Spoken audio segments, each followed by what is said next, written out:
Liberty Tamil நேயர்களுக்கு வணக்கம். இன்றைய நேர்காணலில் நாம் சந்திக்க இருப்பவர் அரசியல் விமர்சகர் ஹரிஸ் இப்ராஹிம் அவர்கள். வணக்கம் சார். வணக்கம். முதல்வர் விஜய் அவர்கள் நேற்று தான் அந்த சிங்கப்பெண் அதிரடிப்படையை துவக்கி வைத்த கையோடு இப்போது 3 நாள் பயணமாக டெல்லி போயிருக்கிறாரு.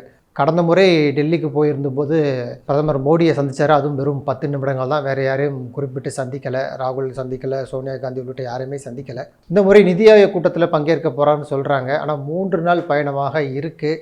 இல்லை, குறிப்பாக ராகுல் சோனியா காந்தியை சந்திக்க போகிறதா சொல்கிறாங்க. இன்னும் பல முக்கிய புள்ளிகளை சந்திக்க போகிறதாக சொல்கிறாங்க. ஒரே மாதத்தில் 2வது முறை விஜய் அவர்களுடைய அந்த டெல்லி பயணம் குறித்து உங்களுடைய பார்வை என்ன?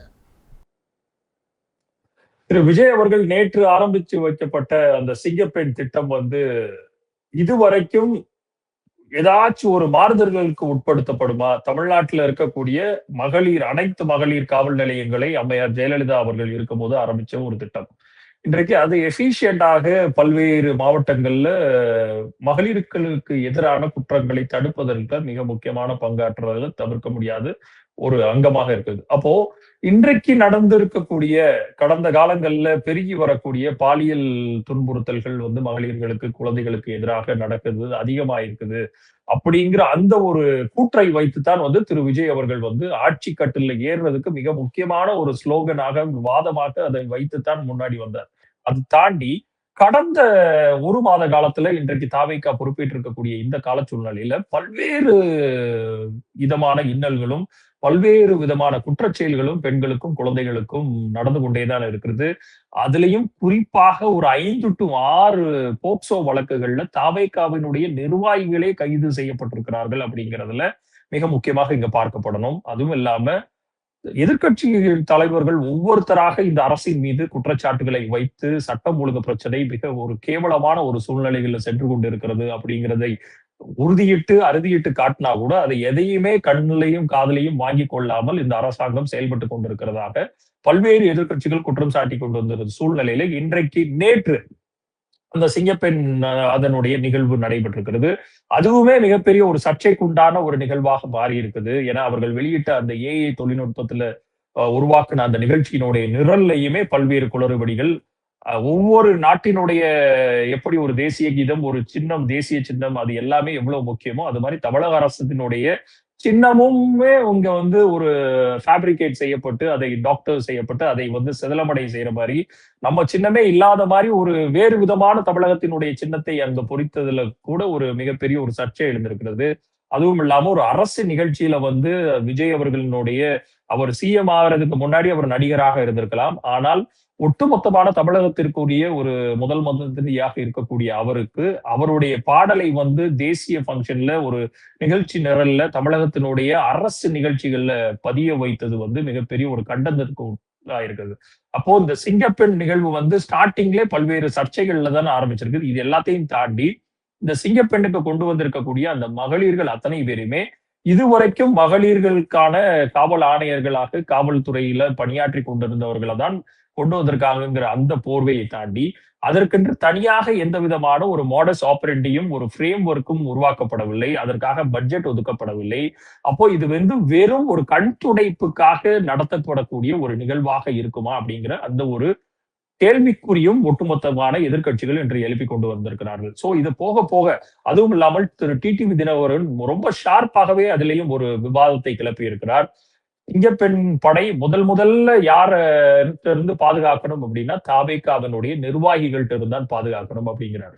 அப்போ ஒட்டுமொத்தமாவே இன்றைக்கு தமிழகத்தில் நடந்திருக்கக்கூடிய இந்த பெண்களுக்கு, குழந்தைகளுக்கு எதிரான வன்முறை சம்பவங்களும் சரி, பாலியல் துன்புறுத்தல்கள் அத்தனையுமே அதிகப்படியாக நடக்கிறதுல தாவேகாவினரும் மிகப்பெரிய ஒரு பங்கு வகிக்கிறார்கள் அப்படிங்கிறதுல திரு டிடிவி தினகரன் ரொம்ப ஷார்ப்பான அட்டாக்காக இருக்கிறது. அப்போ இனி காலம் போக போகத்தான் இந்த சிங்கப்பெண்ணுடைய அமைப்பை எவ்வளவு வலுப்பெற வைக்கிறார்கள், இது ஆக்கப்பூர்வமான ஒரு திட்டங்களுக்கு முன்னெடுக்கிறதா, இல்ல வழக்கம் போல இருக்கக்கூடிய பல்வேறு திட்டங்களை போன்று இவர்கள் தாவேகா அறிவிச்ச ஒரு திட்டங்கள் இதுவரைக்கும் நடைமுறைப்படுத்தக்கூடாத சூழ்நிலையில இதுவும் அதே மாதிரி ஒரு திட்டமாக மாறுமா அப்படிங்கிறத பொறுத்துதான் பார்க்கணும்.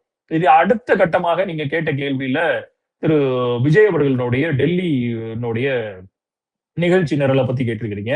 நிதி ஆயோக் கூட்டத்துல பல்வேறு காலகட்டத்துல பிரதம மந்திரிகளை மீட் பண்ண வேண்டிய முதலமைச்சர்களுக்கு அலுவல் ஆய்வு கூட்டங்களை தான் நிதி ஆயோக்குக்கு கொண்டு போய் சேர்த்திருக்கணும். அப்போ இங்க எந்த விதமான கூட்டங்களும் பினான்ஸ் கமிஷன் மூலியமாக, இங்க பினான்ஸ் செக்ரட்டரிஸ் மூலியமாக உட்கார்ந்து பல்வேறு கூட்டங்களை நடத்தி இங்க எந்தெந்த ஃபண்ட்ஸ் எல்லாம் நம்மளுக்கு தமிழகத்துக்கு வரவில்லை, எதை எதெல்லாம் அங்க கோர வேண்டும், என்னென்ன விஷயங்கள்ல நம்ம ஜிஎஸ்டில என்னென்ன டெபிஷியன்ஸ் இருக்குது அப்படிங்கிறது எல்லாத்தையும் ஒரு பரந்துபட்ட ஒரு பகுப்பாய்வாக பண்ணி அந்த டாக்குமெண்ட்டை கொண்டு போய் அங்க சமர்ப்பிச்சு அந்த மீட்டிங்ல நிதி ஆயோக்ல 15 பினான்ஸ் கமிஷன்ல நம்மளுக்கு எவ்வளவு டெபிசிட் இருக்குது, அப்போ இத்தனையும் வாங்கி கொண்டு வந்து இதுவரைக்கும் நம்ம வர வேண்டாத ஃபண்ட்ஸ் எல்லாத்தையும் எப்படி வாங்கி கொண்டு வரணுங்கிறத மூர்க்கத்தனமாக போராடி பெற வேண்டிய முதலமைச்சர் என்ன பண்ண போறாரு அந்த ஒரு நாள்ல அப்படிங்கிறத அந்த மீட்டிங் முடிஞ்சதுக்கு அப்புறம் நம்மளுக்கு தெரிய வரப்போகுது. ஏன்னா முன்னாடி இருந்த பினான்ஸ் மினிஸ்டர்ஸ் எல்லாருமே ஒரு ப்ரிவியூ மீட்டிங்கை வச்சு ரிவ்யூ எல்லாம் கம்ப்ளீட்டா பண்ணிட்டு தமிழகத்திற்கு எது எதுல டெபிஷியன்ஸ் இருக்குது, சென்ட்ரல் கவர்மெண்ட் பூல் டாக்ஸ் பூல்ல இருந்து எது எதெல்லாம் வர வேண்டி இருக்குது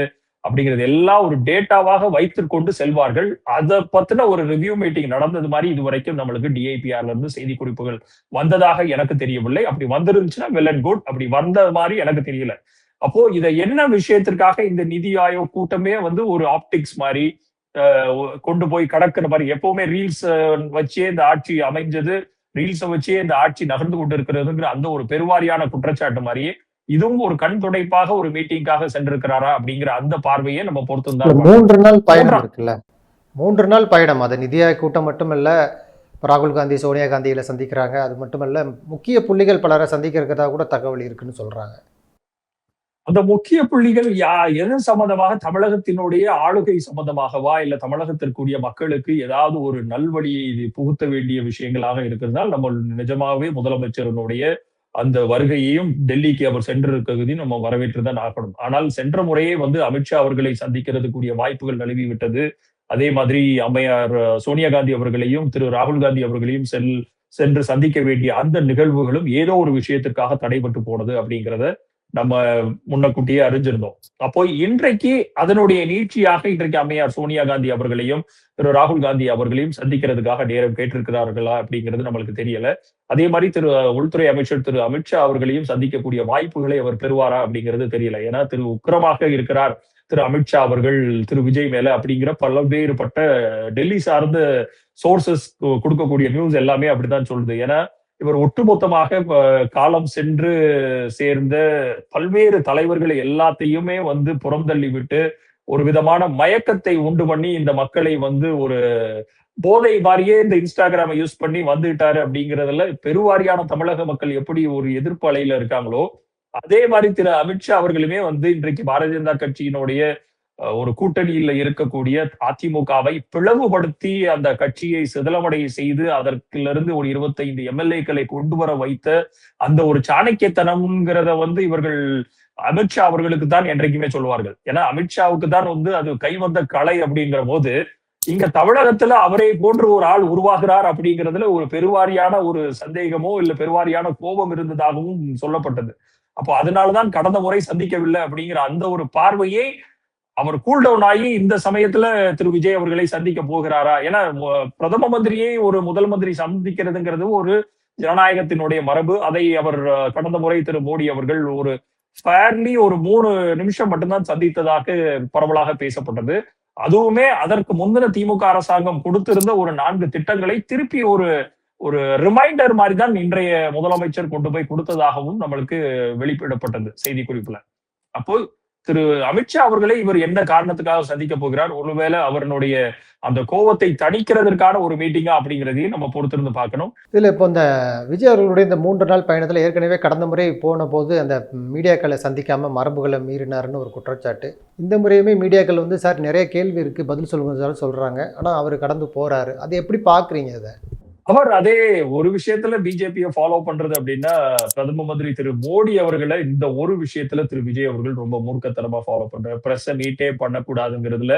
ஏன்னா அவர்கள் பிரஸ்ஸை மீட் பண்ண அடுத்த செகண்ட் அவர்கள் யார், அவர்களுடைய கொள்கை என்ன, அவர்களுக்கு இருக்கக்கூடிய சித்தாந்தங்கள் என்ன, அவர்களுடைய என்ன சொல்றது ஒரு சித்தாந்த ரீதியை தாண்டி அவர்களுக்கு இருக்கக்கூடிய அந்த ஆளுமை என்ன, ஒரு பர்சனாலிட்டி என்ன, அவர்களுக்கு இருக்கக்கூடிய அந்த மிக முக்கியமாக பிரஸ் ஹேண்டில் பண்ணக்கூடிய ஒரு ஆளுமை ஒரு தலைவர் பெற்றுவிட்டார் அப்படின்னா ஒரு மிக முக்கியமாக அவர் மக்களிடம் சென்று சேர்றதுக்குரிய ஒரு மிக முக்கியமான டூல் அது. இன்றைக்கு பல்வேறு தாவேகாவினுடைய தலைவர்கள் வந்து கேட்டிருக்கிறாங்க, ஏன் எதுக்கு பிரஸ் மீட் பண்ணோம்? அதான் நாங்க எல்லாரும் மீட் பண்ணிக்கிட்டு இருக்கோம்ல. அவர்கள் மீட் பண்ணணும்னு ஒரு அஜெண்டா கிடையாது. அப்படி மீட் பண்ணணும்னு எந்த கான்ஸ்டிடியூஷன்லயும் சொல்லப்படவில்லை அப்படிங்கறத சொல்றாரு. கண்டிப்பாக பிரஸ் மீட் பண்ண வேண்டியங்கிறது எந்தவித ஒரு முதல்வருடைய 3 நாள் பயணம், டெல்லி பயணம் என்ன யாரை பார்க்குறாரு, என்னன்னு மீடியாவுக்கு எப்படி தெரியும், மீடியாவுடைய கேள்விக்கு பதிலளிக்கணும், இது போன்ற கேள்விகள் கேட்குறாங்க மீடியாக்கள். அது வந்து ஒரு மரபு தான் அஜீஷ். நான் என்ன சொல்றேன், இது வந்து கான்ஸ்டிடியூஷனல் புக்ல வந்து சிஎம் ஆக இருக்கக்கூடியவர் டெய்லி மீடியாவுக்கு பிரீஃப் பண்ணணும், பிரஸ்ஸ வந்து மீட் பண்ணியே ஆகணும், இல்லைன்னா அது ரூல் வயலேஷன், உடனடியாக அவர் மேல கேஸ் போடணும் அப்படிங்கிற எந்த விதமான ரூல் புக்கும் கிடையாது. ஆனால் ஒரு மரபு, அவ்வளவுதான். இந்த மரபை வந்து கட்டி காத்திருக்கிறார்கள் இதுவரைக்கும். தமிழகத்தை தாண்டி ஒட்டுமொத்த பிரதம மந்திரிகளுமே சரி, பிரதம மந்திரிகளுக்கும் அதே கான்ஸ்டிடியூஷன் தான். அவர்களும் வந்து ஒவ்வொரு வாட்டியும் பிரீஃப் பண்ணணும் மீடியாக்குங்கிறது கிடையாது. ஆனால் மக்களிடம் சென்று சேர்வதற்கு ஒரு 4வது தூண் அப்படின்னு சொல்லக்கூடிய எக்ஸிகியூட்டிவை தாண்டி, ஜுடிஷியலை தாண்டி இன்னைக்கு பிரஸ்ங்கிறது வந்து மக்களிடம் சென்று சேர்வதற்குரிய ஒரு மிக முக்கியமான டூல். அந்த டூல் நேர்மையாக தமிழகத்தில் தாண்டி இந்தியாவில் இருக்கிறதா அப்படின்னு கேட்டீங்கன்னா, இன்றைக்கு ஒட்டுமொத்தமாக பாரதிய ஜனதா கட்சியினுடைய அடிவருடிகளாக நேஷனல் மீடியா மாறி இருக்குது அப்படிங்கிறது நிதர்சனமான உண்மை. அப்படி இருக்குங்கிற காலகட்டத்துல அவர்கள் யாருக்கு பிரஸ் மீட்டை கொடுக்கணுங்கிறதுக்காகவே திரு மோடி அவர்கள் செலக்டடா ஒரு 4-5 பேர் தான் வச்சிருப்பார். அதுவும் மொனோலாகாக கொஸ்டினர் எல்லாம் கொடுத்து அவர்களை தயார் செய்து விட்டு தான் அந்த இன்டர்வியூவே நடக்கும். அப்படியாப்பட்ட இன்டர்வியூ இங்க நடக்கிறதுக்கு வாய்ப்பு இல்லை. ஏன்னா தமிழகத்துல மிக முக்கியமாக பல்வேறு ஆளுமைகள், அதுல மிகப்பெரிய ஆளுமையாக பல்வேறு அம்மையார் ஜெயலலிதாவாக இருக்கட்டும், ஐயா கலைஞராக இருக்கட்டும், இல்ல ஈவன் இப்போதைய இருக்கக்கூடிய தலைவர்கள்ல திரு சீமானாக இருக்கட்டும், திரு டிடிவியாக இருக்கட்டும், இல்ல அப்பப்போ பிரஸ் சந்திக்கிற திரு மு.க. ஸ்டாலினாக இருக்கட்டும், அத்தனை பேருமே வந்து அந்த பிரஸ்ஸுக்கு உண்டான மரியாதையும் அந்த மக்களுக்கு சென்று சேர வேண்டிய அந்த தகவலையும் வந்து கொடுத்துக்கிட்டு தான் அந்த மீட்டிங்கே போவாங்க. பிரஸ் பிரீஃபிங்கிறது ஒவ்வொரு மீட்டிங்க்கு முன்னாடியும் பின்னாடியும் நடக்கிறது இயல்பாக மரபாக மாறி இருந்தது. இன்றைக்கு முதல் முறையாக தமிழகத்திலிருந்து ஒருத்தர் அந்த நடைமுறையை வந்து மாற்றி இருக்கிறார். அதைத்தான் போன வாட்டி போகும்போது, ஐயா இங்க ஒரு மரபு இருக்குது, அதை தயவு செஞ்சு அதை கெடுத்துறாதீங்க அப்படின்னு ஒரு பிரஸ் ரிப்போர்ட்டர் வந்து கூச்சலிடுறார். அதையும் வழக்கம் போல நமது முதல்வர் வந்து கண்டும் காணாத மாதிரி சென்று சேர்ந்திருக்கிறார். அட்லீஸ்ட் இந்த 3 நாள் இருக்கும் போதாச்சு ஏதாவது ஒரு கேள்விகளுக்கு பிரஸுக்கு சந்தித்து பதில் சொல்ல வேண்டியது அவருக்கு இருக்கக்கூடிய ஒரு தார்மீகத்தினுடைய அறம். அந்த அறத்தை அவர் காப்பாற்றுவாரா அப்படிங்கிறதையும் பொறுத்திருந்து தான் நம்ம பார்க்கணும்.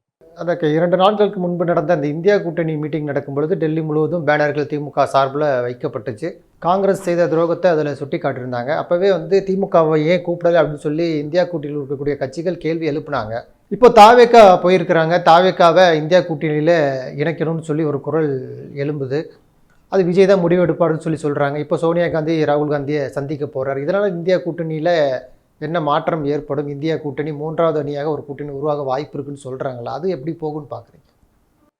இந்தியா கூட்டணியில இருந்து திமுக விலகுறது அப்படிங்கிறதை தாண்டி நேற்று முந்தாநாள் நடந்த கூட்டங்கள்ல நாங்கள் பங்கு பெற மாட்டோம், அதுலயும் காங்கிரஸ் இருக்கக்கூடிய எந்த கூட்டங்கள்லையும் நாங்கள் பங்கு பெற மாட்டோம் அப்படிங்கிற ஒரு ஸ்டேட்மெண்டை திமுகவினுடைய தலைவர் திரு மு.க. ஸ்டாலின் அவர்கள் வைத்திருந்தார்.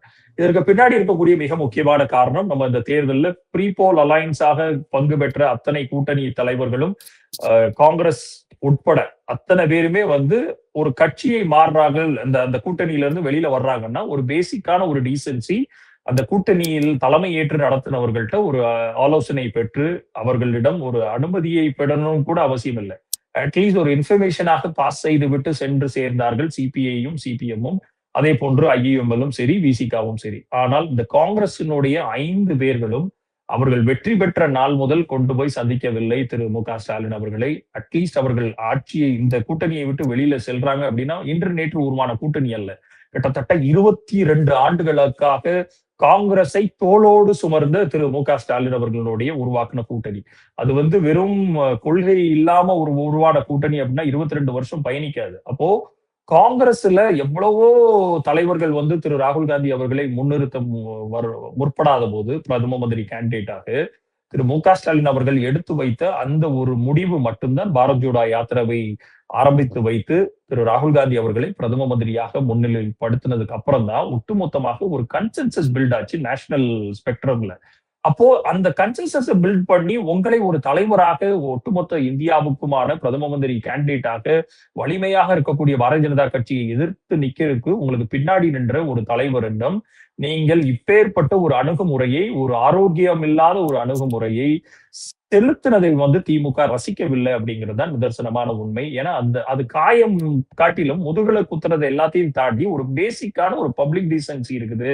அதை அத்தனையும் புறந்தள்ளி விட்டு இன்றைய நிமிஷம் வரைக்கும் இந்தியா கூட்டணியில் இருக்கக்கூடிய கட்சிகளே கேள்வி எழுப்புறாங்க, திமுகவையே அழைக்கல. இது போன்ற பல்வேறு மாநிலங்கள்ல கேள்வி எழுப்புறதை காட்டிலும் காங்கிரஸ் என்ன பண்ணுச்சு அப்படிங்கிறது இருக்குல்ல, இந்த வரலாறை திருப்பி திருப்பி சொல்லிக்கிட்டே இருக்க வேண்டியிருக்குல்ல.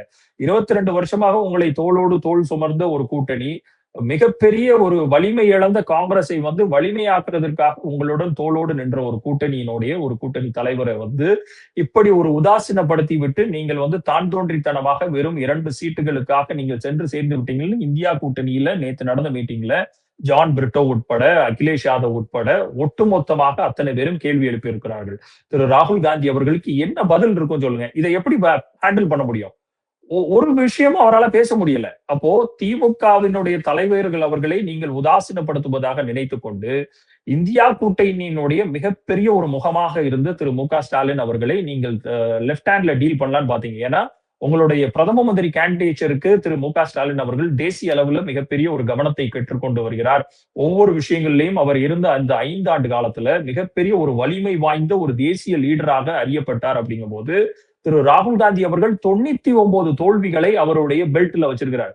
அப்போ அப்பேற்பட்ட ஒரு தலைவரை பிரதம மந்திரியாக மீண்டும் ஒரு முறை நியமிக்க முடியாதுங்கிற ஒரு எதிர்ப்பு குரல் வந்துவிடக் கூடாதுங்கிறதுனால ஒட்டுமொத்தமாக திமுக பதவியை விலகினது அடுத்த செகண்டே நீங்கள் கட்சியை மாறி 2 அவர்களிடம் கூட்டணியில பங்கு பெற்ற அந்த 5 பேரை அழைத்துக் கொண்டு ஒரு 2 மந்திரிகளுக்காக நீங்க செல்கிறீர்கள் என்றால் இதை விட ஒரு பச்சை அயோக்கியத்தனம் என்னவாக இருக்க முடியும்? அப்படிங்கிறது தான் திமுகவினுடைய உடன்பிறப்புகளும் சரி, திமுகவினுடைய தலைவர்களும் தேசிய அரங்குல எழுப்பி கொண்டிருக்கக்கூடிய கேள்வியைத்தான் இந்தியா கூட்டணியில இருக்கக்கூடிய அத்தனை தலைவர்களும் நேற்றுக்கு எழுப்பியிருக்கிறார்கள்.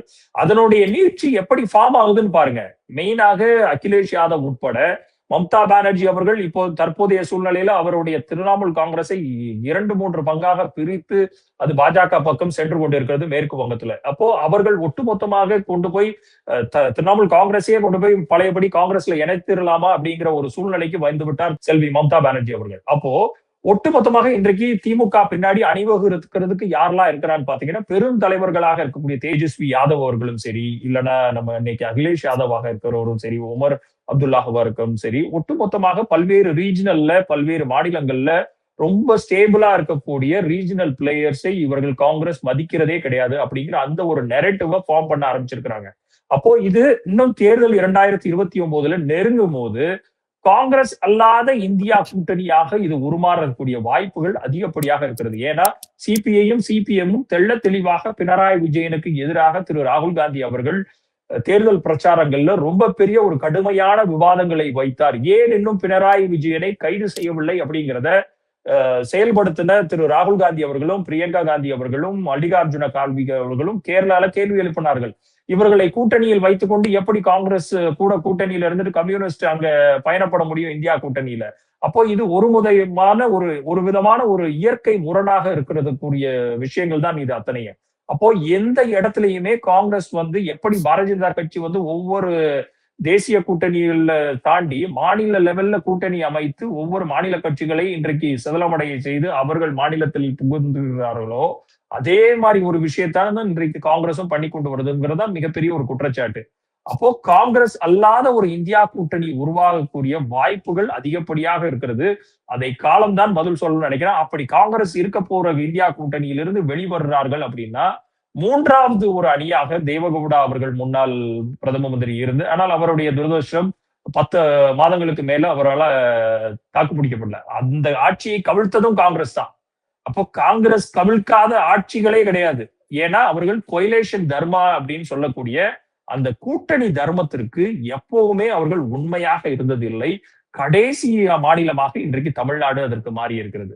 சோ இதை காலம்தான் தீர்மானிக்க வேண்டும். 2029 மக்களவை தேர்தல் வரும்போது திமுகவினுடைய தலைமையிலையா இல்லைன்னா அகிலேஷ் யாதவ் போன்ற ரீஜனல் பார்ட்டிஸினோட தலைமையிலையா அப்படிங்கிறத காலம் கண்டிப்பாக தீர்மானம் பண்ணும். கண்டிப்பாக திமுகவினுடைய ஒரு அசைவு இல்லாமல், திமுகவினுடைய தலைவர் திரு மு.க. ஸ்டாலின் அவர்களுடைய இசைவு இல்லாமல் ஒரு நேஷனல் லெவல்ல ஒரு பார்ட்டி ஃபார்ம் ஆகுறதோ, ஒரு கன்சென்சஸ் பில்ட் பண்றதோ, இல்ல மூர்க்கத்தனமாக பாரதிய ஜனதா கட்சியை எதிர்க்கிறதுக்கு ஒரு தலைவரோ கண்டிப்பாக இந்திய லெவல்ல இல்ல. அதைத்தான் நேற்று மிக முக்கியமாக தாவேகாவை உள்ள கொண்டு வரணும் அப்படிங்கிற அந்த பேச்சு உருவாகும் போதே மிக முக்கியமாக பல தலைவர்கள் எழுப்பின ஒண்ணு, தாவேகாவை திருப்பி இந்தியா கூட்டணிக்குள்ள கொண்டு வர்றதுல ப்ராப்ளம் இல்ல. ஆனால் அவர்களை ரீப்ளேஸ் பண்ற லெவலுக்கு, அதாவது திமுகவை ரீப்ளேஸ் பண்ற லெவலுக்கு தாவேகா மிகப்பெரிய ஒரு கட்சியா? ஏன்னா இன்றைய வரைக்கும் பிஜேபியை மூர்க்கத்தனமாக எதிர்த்த திமுகவினுடைய தலைவர்கள் போன்று இன்றைக்கு விஜய் அவர்கள் எதிர்க்கிறாரா அப்படின்னு கேட்டீங்கன்னா அது 0 தான். இந்த நிமிஷம் வரைக்கும் பாரதிய ஜனதா கட்சி, பிஜேபி அப்படிங்கிற ஒற்றை வார்த்தை கூட திரு விஜய் அவர்களிடமிருந்து வந்ததாக நமக்கு தெரியவே இல்லை. அப்போ அப்பேற்பட்ட ஒரு தலைவரை கொண்டு இந்தியா கூட்டணியில மிக மூர்க்கத்தனமாக பிஜேபிக்கு நேர் எதிரான நரேட்டிவை செட் பண்ணக்கூடிய கூட்டணியில அங்கம் வகிக்க முடியுமா அப்படிங்கிற ஒரு கேள்வியை நேற்று அந்த மாநிலத்திலிருந்து, பல்வேறு மாநிலங்களிலிருந்து வந்த தலைவர்கள் கேட்டிருக்கிறாங்க. சோ காலம் இதற்கான ஒரு நிதர்சனமான ஒரு பதிலை சொல்லும். எது எப்படி இருந்தாலும் திமுகவினுடைய தலைவர் திரு மு.க. ஸ்டாலின் அவர்கள் தேசியத்தினுடைய தலைவராக மாறி பல காலம் ஆகிவிட்டது. அது காங்கிரஸ் என்னதான் அவர்களுக்கு இருக்கக்கூடிய அந்த நயவஞ்சத்தனத்துல அவர்கள் மறைக்க நினைத்தாலும் அந்த ஒரு விஷயத்தை யாராலும் தடுக்க முடியாது அப்படிங்கறதுதான் நிதர்சனமான உண்மை. நன்றி. நிறைய நல்ல தகவல்களை நேரில் சொல்லியிருக்கீங்க. உங்களுடைய நேரத்துக்கு மிக்க நன்றி. நன்றி.